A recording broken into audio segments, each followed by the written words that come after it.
nitong baboy na to? Basahin natin mga Lods. Sabi ni Representative Jude Asedre, sa termino mo, former President Digong, walang nagawa para pababain ang presyo ng bigas. Huwag mong itulad sa kasulukuyang termino ni Presidente Marcos. May nagagawa, may ginawa, pero ikaw, puro ngawa. Talaga ba? May nagawa? Ha?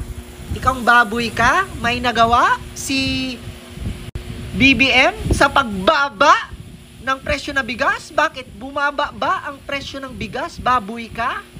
May nagawa ba si BBM sa mga pagtaas ng mga bilihin ngayon? Alam mo ba, baboy, na 20 na, 20 pesos na ang per kamatis? May ginawa ba? Alam mo ba, baboy, pa 60 na ang per kilo ng bigas. Ang tanong, may ginawa ba? Yung pagtaas ngayon ng kuryente, ng tubig, may ginawa ba?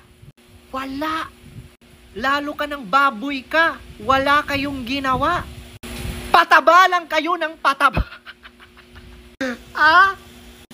Buti pa during kay Tatay Digong.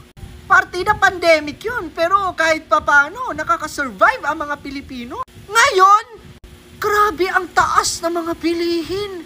Pati kuryente, tubig, tapos wala lang ginagawa ang Marcos admin.